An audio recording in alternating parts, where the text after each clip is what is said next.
నమస్తే. గురుచండల యోగం జరుగుతున్నప్పుడు వచ్చే గ్రహణాల గురించి ఇప్పుడు తెలుసుకుందాం. అదేవిధంగా మార్చి 9న సంభవించే సంపూర్ణ సూర్యగ్రహణం గురించి వివరించేందుకు ప్రముఖ సిద్ధాంతి శ్రీనివాస గార్గే గారు మనతో పాటు ఉన్నారు. వారిని అడిగి మరిన్ని వివరాలు తెలుసుకుందాం. నమస్కారం సిద్ధాంతి గారు. నమస్కారం అమ్మా. సిద్ధాంతి గారు, ఈ నెలలో సంభవించే సంపూర్ణ సూర్యగ్రహణం ఏ రాశిలో ఏ నక్షత్రంలో వస్తుంది? సమయం ఎంత ఉంటుంది? ఈ నెలలో మార్చి 9వ తేదీన సంపూర్ణ సూర్యగ్రహణం జరుగుతుంది. ఎవరి సూర్యుడు? ఈ సూర్యుడే సింహరాశికి అధిపతి. సింహరాశి ఆల్రెడీ ఏం జరుగుతున్నది? గురుచండాల యోగం జరుగుతున్నది. కనుక గురుచండాల యోగం జరుగుతున్నటువంటి 2016 జనవరి 29 నుంచి ఆగస్టు 11వ తేదీ దాకా చండాల యోగం జరుగుతుంది. కనుక ఈ చండాల యోగంలో కొన్ని వ్యతిరేకమైనటువంటి స్థితిగతులు ఉన్నాయి. కనుక అలాంటి వ్యతిరేకమైన స్థితిగతుల్లో మొదటిదే మార్చి 9 నాటి సంపూర్ణ సూర్యగ్రహణము. ఈ సంపూర్ణ సూర్యగ్రహణము కుంభరాశిలో జరుగుతున్నది. కనుక ఈ కుంభరాశిలో పూర్వభాద్ర నక్షత్రంలో జరుగుతుందన్నమాట. అయితే ఈ సంపూర్ణ సూర్యగ్రహణం అనేటువంటిది ఒక విధంగా చెప్పాలంటే ఒక విలక్షణమైనటువంటి గ్రహణము. అంటే విలక్షణమైన గ్రహణానికి మామూలు గ్రహణానికి ఏమిటంటే తేడా ఏంటి? ఇది గ్రహణం కొంత భాగం కనపడి కొంత భాగం వెలుగుతో ఉండేటువంటి గ్రహణం కనపడుతూ ఉంటుంది. ఒకచోట మరొక చోట సూర్యుడు కనపడుతూ ఉంటాడు, గ్రహణం కనపడదు. కనుక పూర్వభాద్ర నక్షత్ర కుంభరాశిలో జరిగేటువంటి గ్రహణము. ఈ గ్రహణం కేతు ద్వారా మాత్రమే జరుగుతున్నది కుంభరాశిలో. మరి ఇది 3 గంటల 22 నిమిషాల పాటు ఉంటుంది అంటున్నారు కదా, భారతదేశంలో ఎంతసేపు కనబడుతుందంటారా? ఇది భారతదేశంలో ఎంతవరకు కనబడుతుంది? అసలు గ్రహణం అంతా కూడా 3 గంటల 22 నిమిషాల పాటు గ్రహణం జరుగుతూ ఉంటుంది. 3 గంటల 22 నిమిషాలు గ్రహణం జరుగుతుంటే మొత్తం 3 hours 22 minutes గ్రహణము భారతంలో ఉంటుంది. అంటే భారతంలో గ్రహణం అంతసేపు జరగదు. భారతంలో కొంతసేపు మాత్రమే ఉంటుంది. ఇదొక విలక్షణమైనటువంటి గ్రహణము. సూర్యోదయం తర్వాత కొద్ది నిమిషాలు మాత్రమే ఉంటుంది. అంటే కొన్ని ప్రాంతాల్లో తక్కువ, కొన్ని ప్రాంతాల్లో ఎక్కువ. మ్యాక్సిమం ఒక 40 నిమిషాల వరకు మాత్రమే అత్యధికంగా కనబడుతుంటుంది తెలుగు రాష్ట్రాల్లో. కనుక ఈ తక్కువ ప్రాంతంలో తక్కువ వ్యవధిలో పాక్షిక గ్రహణం ఏర్పడి మళ్ళీ పాక్షిక గ్రహణం ముగిసిపోతుంది. తిరిగి 9 గంటల 8 నిమిషాలతో గ్రహణం ముగిసిపోతుంది. అంటే సూర్యోదయం నుంచే గ్రహణం ప్రారంభమవుతుంది. కానీ ఖగోళంలో భారత కాలమాన ప్రకారంగా 5 గంటల 46 నిమిషాలకి గ్రహణం ప్రారంభమై 9 గంటల 8 నిమిషాలతో గ్రహణం ముగిసిపోతుంది. కనుక ఈ మొత్తం గ్రహణంలో పాక్షికం మాత్రమే భారతదేశంలో కనపడుతుంది. మొత్తం 3 గంటల 22 నిమిషాల గ్రహణం భారతదేశంలో కనపడదు. కనుక భారతదేశంలో కనపడేది కేవలం పాక్షిక గ్రహణమే. అది కూడా కొద్ది సమయం మాత్రమే ఉంటుంది. మిగతా సమయంలో సంపూర్ణం జరిగే సమయంలో గ్రహణం మాత్రం భారతదేశంలో కనపడదు. సిద్ధాంతి గారు, అంటే భారతదేశంలో పాక్షికంగా కనిపిస్తుంది అంటున్నారు కదా, ఇది ఏ సమయంలో కనపడుతుంది? అంటే ఒక్కొక్క ప్రాంతంలో ఒక్కొక్క సూర్యోదయం. 6 గంటల 10 నిమిషాలకు ఒక ప్రాంతంలో సూర్యోదయం ఉంటుంది. సూర్యోదయంతోనే స్టార్ట్ అయిపోతుంది గ్రహణం. ఇప్పుడు తిరుమల ఉంది. తిరుమలలో 6 గంటల 26 నిమిషాలు సూర్యోదయం అవుతుంది. తిరుమల చిత్తూరు జిల్లా. మరి 6 గంటల 26 నిమిషాలు సూర్యోదయం అయ్యి 6 గంటల 48 నిమిషాలతోనే గ్రహణం ముగిసిపోతుంది. అంటే తిరుమలలో కేవలం 22 minutes మాత్రమే గ్రహణం కనబడుతుంది. అలా కాకుండా కాకినాడ ఉంది. కాకినాడలో 6 గంటల 15 నిమిషాలకు అక్కడ సూర్యోదయం ప్రారంభమవుతుంది. కనుక సూర్యోదయం నుంచే గ్రహణం స్టార్ట్ అవుతుంది. 6 గంటల 15 నిమిషాలు. 6 గంటల 15 నిమిషాల నుంచి 6 గంటల 48 నిమిషాలు. అంటే కేవలం 33 నిమిషాలు మాత్రమే.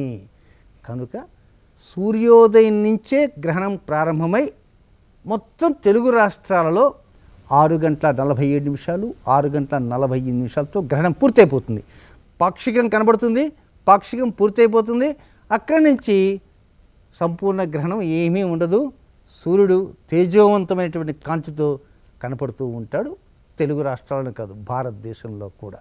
అలాగే ఈ సూర్యగ్రహణంలో సంపూర్ణ సూర్యగ్రహణం అసలు ఎంతసేపు కనిపిస్తుంది? అసలు పూర్తి బింబం అనేది సంపూర్ణ బింబము 4 నిమిషాల 9 సెకండ్లు పూర్తిగా గ్రహణం పట్టినటువంటి సూర్యుడు కనపడతాడు.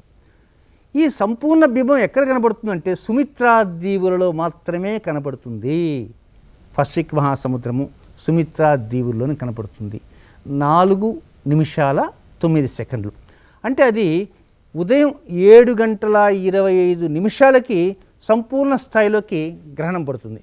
అక్కడి నుంచి బింబం నిలబడుతుంది. 4:09. 4 నిమిషాలు అంటే నిమిషానికి 60 సెకండ్లు.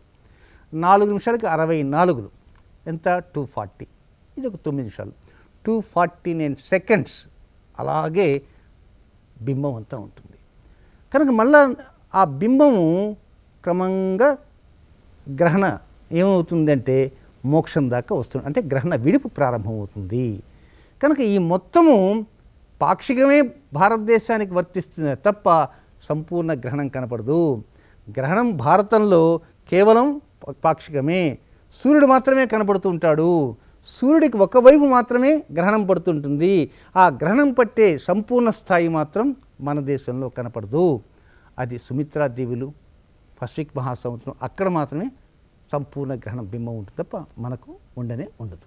అలాగే సిద్ధాంత్ గారు, అంటే మన దేశంలో గ్రహణం కనబడిన ప్రాంతాలు ఏమైనా ఉన్నాయా? అసలు భారతదేశంలో గ్రహణం పాక్షికంగా కనబడుతుంటుంది. కనీసం అలాంటి పాక్షికం కూడా కనపడినటువంటి ప్రాంతాలు కొన్ని ఉన్నాయి.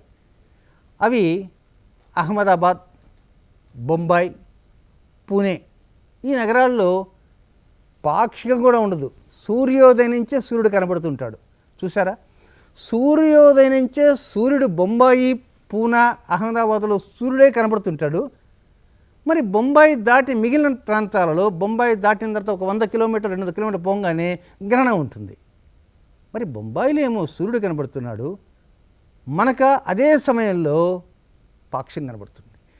కనుక మన భారతదేశంలోనే గ్రహణం కనపడినటువంటి ప్రాంతాలు పూణే, బొంబాయి, అహ్మదాబాద్ అయితే మనకు గ్రహణం కనపడుతూ ఉంది పాక్షికం.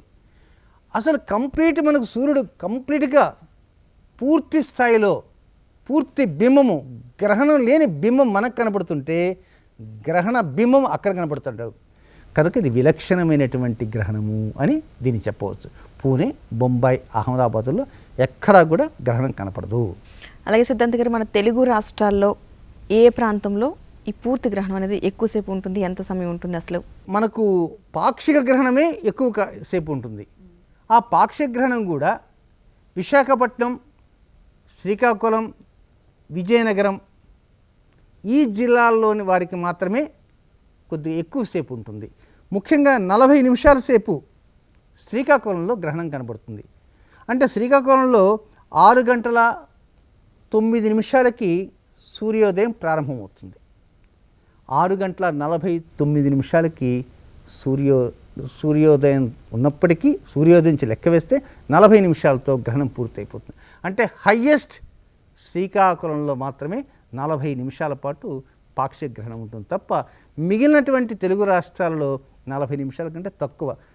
ఇక అక్కడి నుంచి రాను విశాఖపట్నం 35 నిమిషాలు, ఇంకా తక్కువ 33 నిమిషాలు, 32 నిమిషాలు, ఆ విధంగా తగ్గుతూ వస్తుందన్నమాట. మ్యాక్సిమం 40 మినిట్స్ ఒక్క శ్రీకాకుళంలో మాత్రమే కనబడుతుంది. అలాగే సిద్ధాంత్ గారు, ఇప్పుడు గర్భవతులు ఈ గ్రహణం అప్పుడు కదలకుండా ఉండాలంటారు, అది ఎంతవరకు నిజం? అసలు ఎంతసేపు ఉండాలి ఒకవేళ? ఇక్కడ గర్భవతుల విషయంలో చాలామంది భయపడుతుంటారు. కొంతమంది ప్రత్యేకంగా వారిని భయాందోళనకు గురి చేస్తుంటారు. అమ్మా, మీరు గర్భంతో ఉన్నారు, ఈరోజు గ్రహణం జరుగుతున్నది, మీరు ఎక్కడ ఉన్నారో ఎలా కూర్చున్నారో అలాగే కూర్చోండి అంటారు. అని ఏ శాస్త్రాల్లో లేదు. మీరు ఇంటి నుంచి కేవలం బయటకు వచ్చి సూర్యకాంతి పడకుండా మాత్రమే జాగ్రత్త తీసుకోండి తప్ప ఇక యూరినల్స్కి వెళ్ళొచ్చు, టాయిలెట్స్కి వెళ్ళొచ్చు, మీ పనులని చేసుకోవచ్చు, చక్కగా పడుకోవచ్చు, లేవచ్చు, కూర్చోవచ్చు, తిరగవచ్చు, రాసుకోవచ్చు, టీవీ చూడవచ్చు, కంప్యూటర్ మీద పని చేసుకోవచ్చు. మీకు గృహంలో ఉన్నటువంటి వివిధ పనులు ఉంటాయి కనుక అన్ని పనులు మీరు చేసుకోవచ్చును. ఒకే చోట అలాగే కూర్చోవాలని లేదు. చాలామంది గుర్తుంచుకోవాల్సిందంటే యూరినల్స్కి వెళ్ళకూడదు అనుకుంటారు. అది ఏమీ కాదు. యూరినల్స్కి వెళ్ళచ్చు, టాయిలెట్కి వెళ్ళొచ్చు. కొంతమంది పొట్లకాయలు కొయ్యకూడదు, ఆ సమయంలో ఎలాంటి కూరగాయలు, అసలు గ్రహణ సమయంలో ఎవరు వంటలు చేయరు. కనుక అసలు దాని విషయం ఎందుకు వస్తుంది? కాఫీ తాగొచ్చు. ఎందువల్లంటే ఘన పదార్థాలు ఇలాంటివి తాగరు, కేవలం ద్రవ పదార్థాలు మాత్రమే. పైగా సూర్యుడు ఉదయం సూర్యోదయం నుంచి 9 గంటల 8 నిమిషాలతో గ్రహణం పూర్తయిపోతుంది. కనుక టిఫిన్ చేయాలనుకున్న వారు కూడా 9 గంటల వరకు ఉండగలరు, పెద్ద కష్టమేమి కాదు. ఇక గ్రహణ సమయంలో వీరు బయటికి రాకుండా ఉంటే సరిపోతుంది.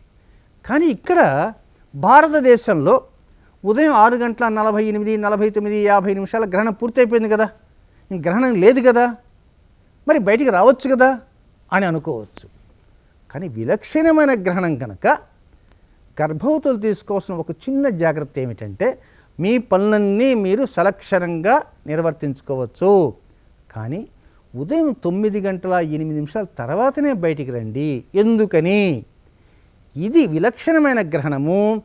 మనకు వెలుగుతో ఉన్న సూర్యుడు కనపడుతున్నప్పటికీ సూర్యునికి రెండవ పార్శ్వము, రెండవ వైపున గ్రహణం జరుగుతుంటుంది. ఫర్ ఎగ్జాంపుల్ పూనా, బొంబాయి, అహ్మదాబాద్ ఉంది, అక్కడ సూర్యుడు కనపడుతుంటాడు. అదే సమయంలో ఇతర ప్రాంతాల్లో మన ఆంధ్రలో, తమిళనాడు, కర్ణాటక గ్రహణం కనపడుతుంది పాక్షికంగా. కనుక భారతదేశంలోనే సూర్యుడు ఒకవైపున చక్కగా కనపడుతుంటే మరొక చోట గ్రహణం కనపడుతుంది. కానీ ఆ సూర్యుడు ఈ సూర్యుడు వేరా? అంటే అహ్మదాబాదులో ఉండే సూర్యుడు వేరు, మన హైదరాబాదులో ఉండే సూర్యుడు వేరా?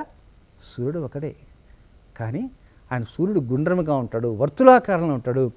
కనుక భూమి తిరుగుతూ ఉంటుంది, భూమి తన చుట్టూ తాను తిరుగుతూ సూర్యుని చుట్టూ తిరుగుతుంటుంది. కనుక ఈ భూమి తిరుగుతుంటుంది కనుక కొన్ని ప్రాంతాలలో గ్రహణం కనపడదు. కనుక గ్రహణం కనపడకపోయినప్పటికీ గ్రహణ బాధ అనుభవించేది ఎవరు? నేను, నువ్వు కాదు కదా. ఎవరు? మనమైనా గ్రహణ బాధ అనిపిస్తున్నా? మనం కాదు. గ్రహణ బాధ అనుభవించేది సూర్యనారాయణుడు. కనుక గ్రహణ శూల ఎవరికి ఉంది?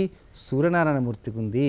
కనుక శ్రీ సూర్యనారాయణుడు జగద్రక్షకుడైనటువంటి శ్రీ సూర్యనారాయణమూర్తి గ్రహణ శూల ఉంది కనుక, గ్రహణ బాధ ఉంది కనుక, వెలుగుతో కనపడుతున్నప్పటికీ ఆవుల వైపున గ్రహణం ఉంది కనుక గర్భవతులు ఉదయం 9 గంటల 8 నిమిషాల వరకు ఇంట్లోనే ఉండండి. 9 గంటల 8 నిమిషాల తర్వాతనే బయటికి రావడం ప్రయత్నం చేయండి.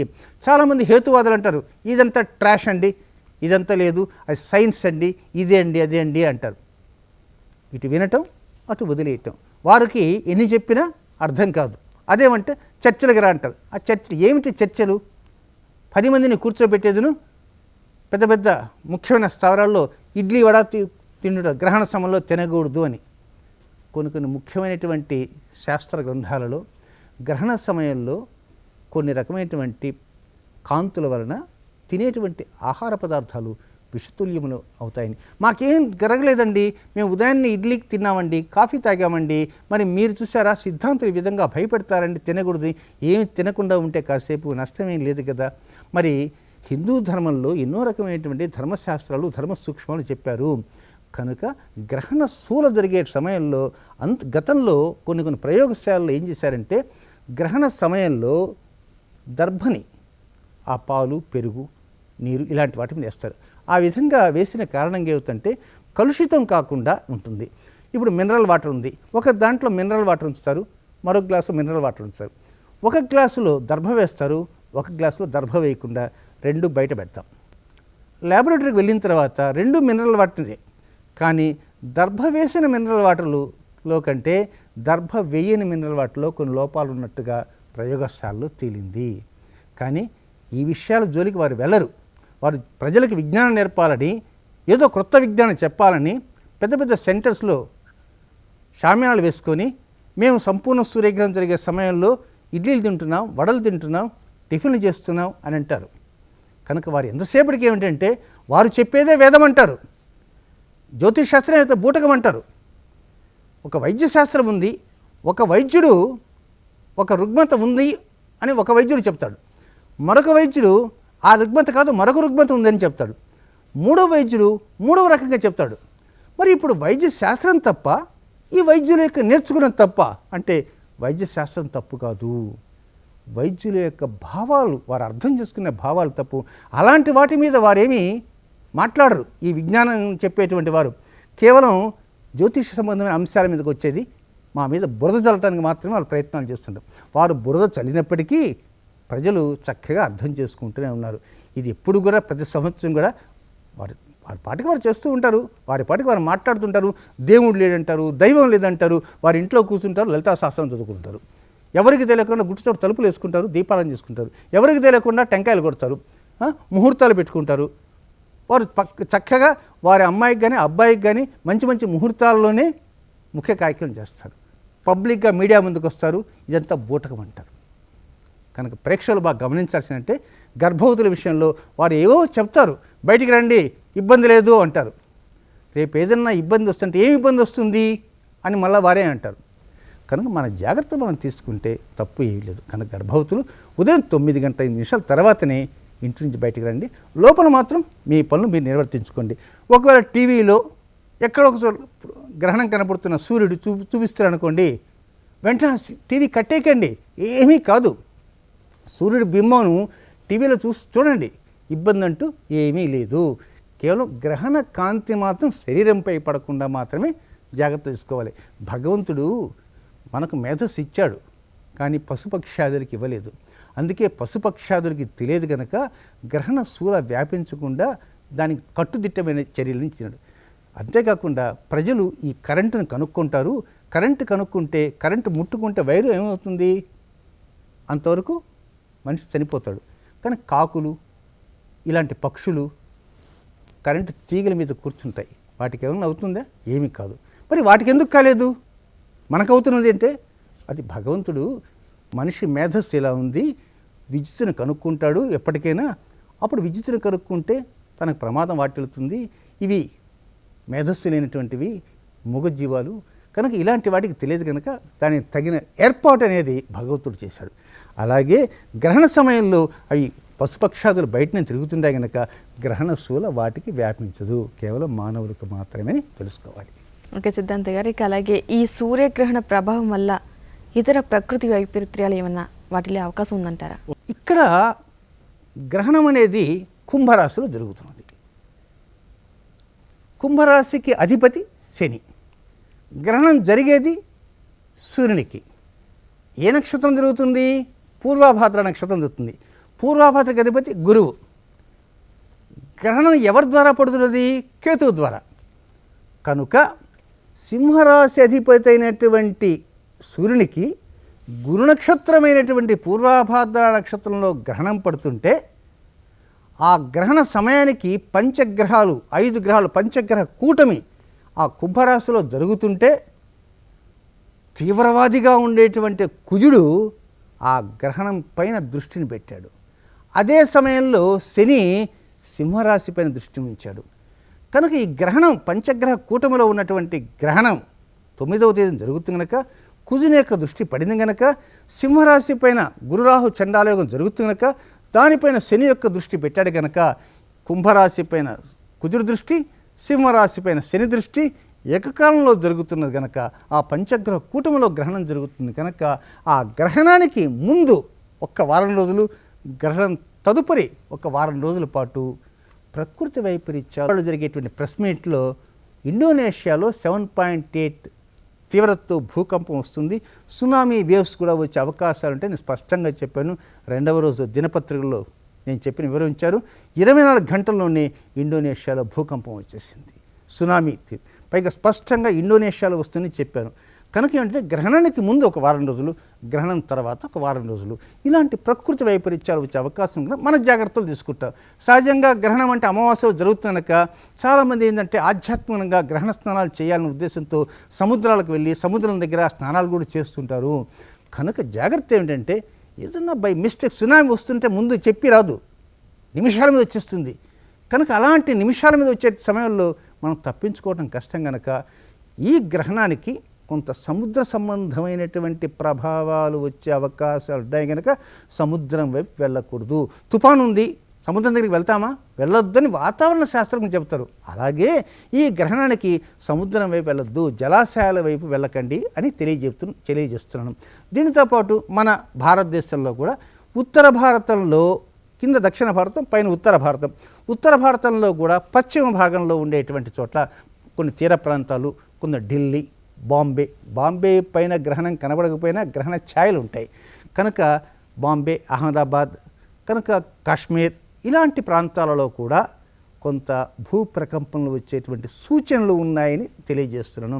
కనుక సూచనలు ఉన్నాయి కనుక అక్కడ ఉండేటువంటి నదీ ప్రాంతాలు, కొన్ని జలాశయాలు అలాంటి వాటి దగ్గరికి అమావాస్య రోజున లేదా ఎటు తిరిగి ఈ కుంభమేళాలు ఇలాంటివి జరుగుతుంటాయి కనుక వీలైనంతవరకు ప్రతి వారు స్నానాలు చేయాలన్న ఆతృతతో ఉంటారు కనుక అలాంటి వారు కొంచెం జాగ్రత్తలు తీసుకొని అక్కడికి వెళ్ళి అక్కడ ఆధ్యాత్మికంగా కార్యక్రమాలు చేసుకోండి తప్ప నేరుగా హడావుడిగా మాత్రం వెళ్ళకండి. కొంచెం ప్రభుత్వం వారు ఇచ్చేటువంటి అలర్ట్స్ కూడా ఉంటాయి. ఆ అలర్ట్స్ని జాగ్రత్తగా పరిగణలోకి తీసుకొని ఆ తర్వాత స్టెప్ వేయాలి. ఎవరు కూడా ఆందోళన చెందకండి. గర్భవతులు ధైర్యంగా మీ ఇంట్లో నుండి వారి పనులు చేసుకుంటూ ఉండండి. నదీ స్థానాల జోలికి, కొంత సముద్ర స్థానాల జోలికి మాత్రం వెళ్ళకండి. ఓకే సిద్ధాంత్ గారు, నిన్నటి కార్యక్రమంలో గురుచండల యోగంలో 2 సూర్యగ్రహణాలు అన్నారు. రెండో సూర్యగ్రహణం ఎప్పుడు జరుగుతుంది? అది భారతదేశంలో ఉంటుందా? గురుచండాల యోగం సింహరాశిలో జరుగుతుంది. సింహరాశికి అధిపతి సూర్యుడు. సూర్యుడికి మొదటి గ్రహణం ఎప్పుడుంది? మార్చి 9వ తేదీన. తిరిగి మరొక గ్రహణం ఉంది. ఈ గ్రహణం కేతువు ద్వారా జరుగుతుంది కనుక రెండవ గ్రహణం సెప్టెంబర్ 1వ తేదీన సింహరాశిలోనే జరుగుతుంది. ఓకే సిద్ధాంత్ గారు, ఈరోజు మీ అమూల్యమైన సమయాన్ని కేటాయించి మా స్టూడియోకి వచ్చి సూర్యగ్రహణం గురించి ఎంతో చక్కగా వివరించినందుకు ధన్యవాదాలండి. ఇది ఈనాటి కార్యక్రమం. నమస్తే.